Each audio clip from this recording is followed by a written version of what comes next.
Hello everyone, welcome back to the another class of management accounting.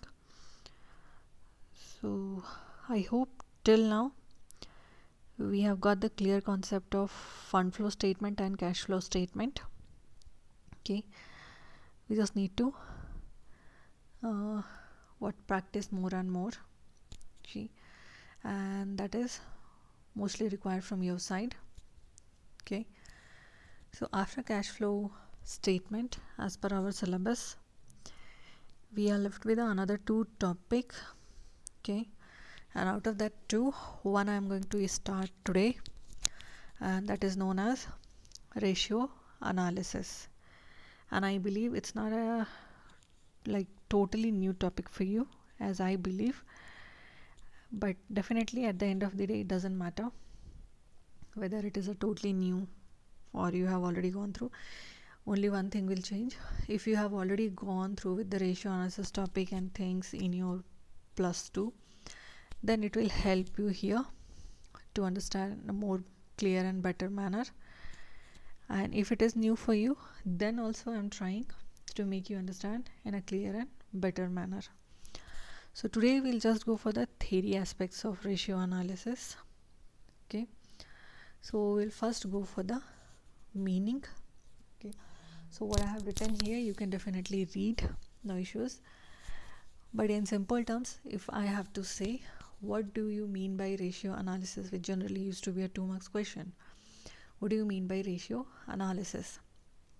So it is a process. Okay, it is a process of ascertaining the financial ratios. Okay, so it is a process through which you are going to calculate financial ratios that are used for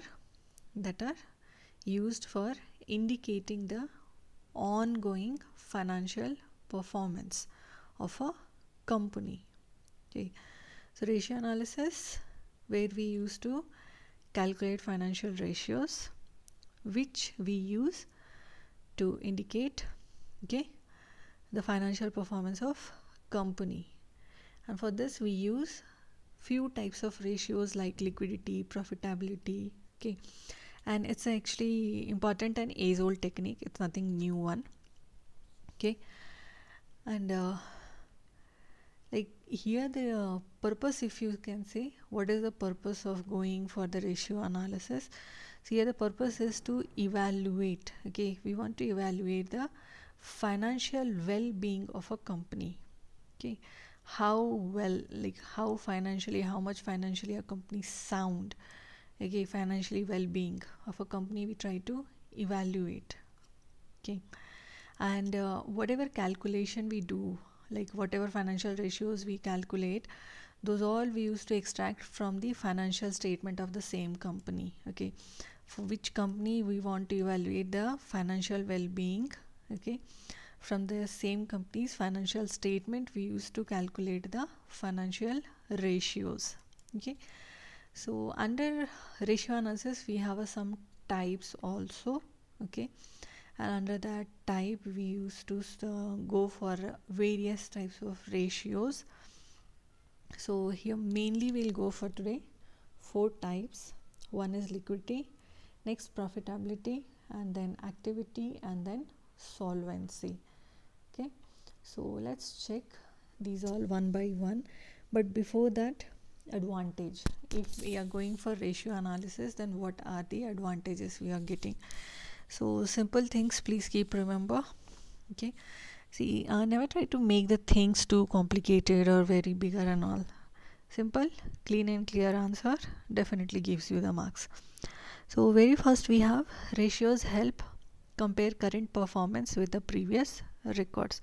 So you'll have the financial statements, and then definitely you can compare your current performance with the previous records, and then you can decide whether your company is improving or still needs some type of control and corrections.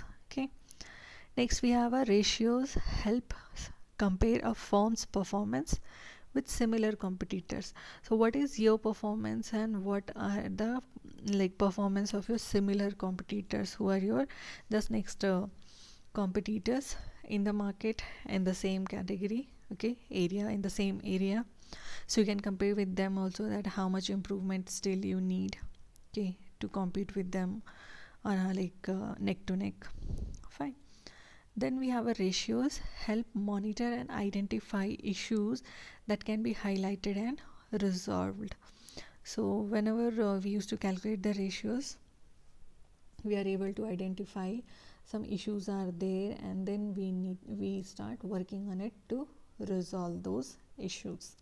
Okay, so you can say that you are going to get the hint of problem, and then you will start working towards the solution.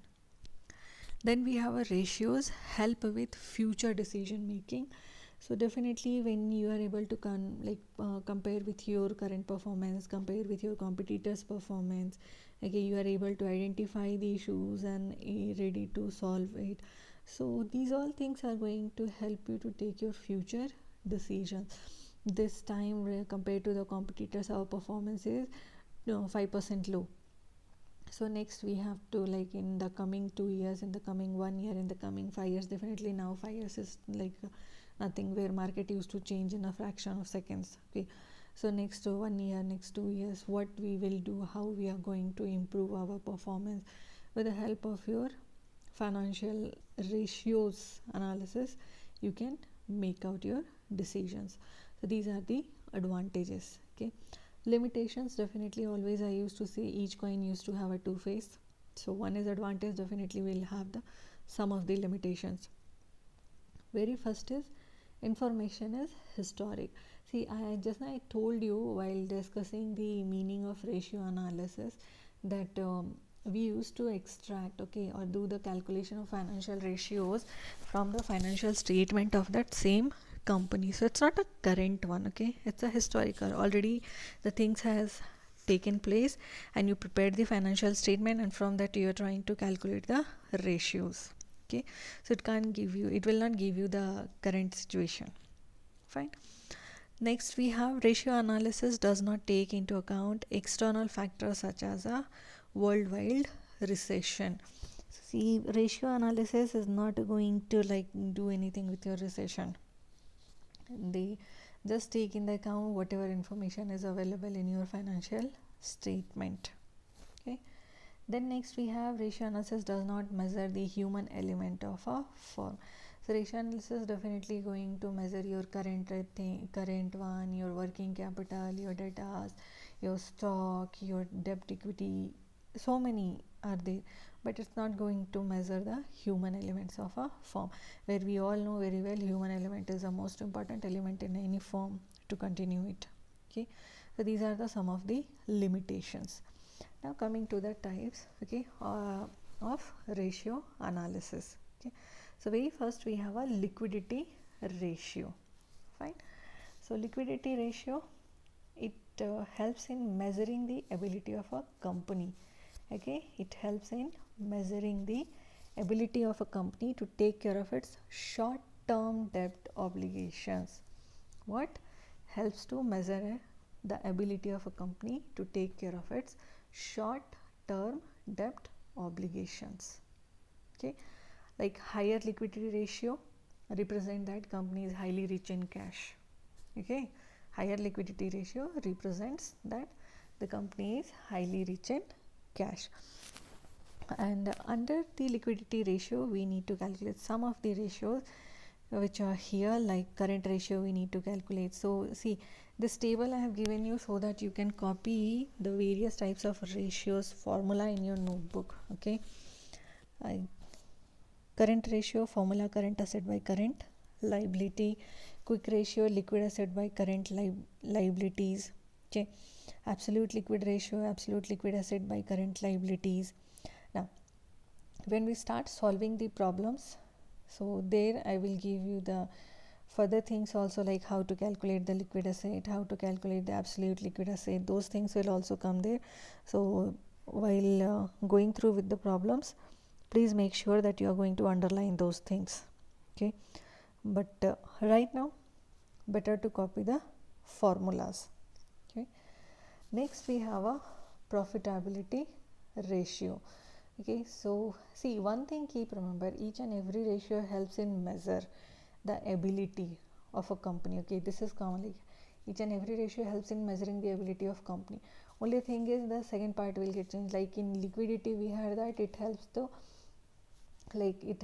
to measure the ability of a company to take care of its short term debts obligations. Okay, but in case of if I go for the profitability ratio, then it helps in measuring the ability of a company in earning sufficient profits. Okay, the name itself suggests earning sufficient profits. Fine. Now under this little bit the list is bigger, so don't get tensed. Okay, if you are going to read very carefully these formulas, there is nothing to by heart the things or keep in your mind. Okay, you can just try to find out, like see if you can quickly check here, gross profit ratio, operating cost ratio, operating profit ratio, net profit ratio. So if you can keep remember, see each and everything, gross profit we used to get from the net sales, operating cost we used to go for the net sales, operating profit we used to get from the net sales. So if you can check for each and everything, net sales into 100 is a common. What will be the another part that is given in your ratio name only, gross profit, operating cost. Okay, so just copy it. Okay, and coolly and calmly read once. Hopefully there is no need to by heart each and every formula. Fine. See here also if you check current ratio, so in the balance sheet two things generally, if I am not wrong, only two things are current. One is your current asset, one another is your current liability. Okay, so like that way you can keep remember, but your biggest task is you have to copy all these formulas in your notebook. Okay, you are not going to give me excuses, please. Clear? Now next we have a turnover ratio here. Okay, so turnover ratio we use to determine how efficiently the financial assets and liabilities of an organization have been used for the purpose of generating revenues. Okay, how efficiently the financial assets and liabilities of an organization have been used for the purpose of generating revenues. Clear? And even in the more simple terms I have given here, like how quickly a company converts its assets to bring in cash for resolving the debts. Okay, so here also we have the sum of the definitely formulas. Okay, inventory ratio, debtor turnover ratio, debt collection period, working capital, capital turnover ratio. So kindly go for the formulas. And then we have the next, the last type you can say.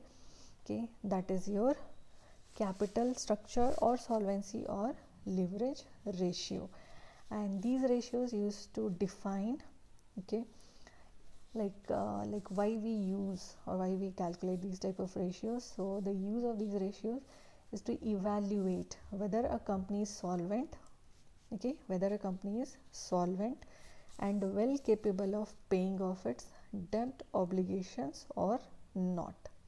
Okay, so that is the task of this ratio. Now under this also we have some of the list here. So only one thing I can say, you have to go for the copying these all formulas, and I'm nowhere I'm saying that how many formulas I have mentioned here that is sufficient. Okay, definitely while solving the problem maybe we are going to get the extra one more new extra formula also. It's depend upon the situation, but I have tried to give you the maximum which are commonly used. Okay, and whatever left here, definitely while solving the questions we'll get that also. Okay, so copy the formulas. Till then, thank you, have a nice day.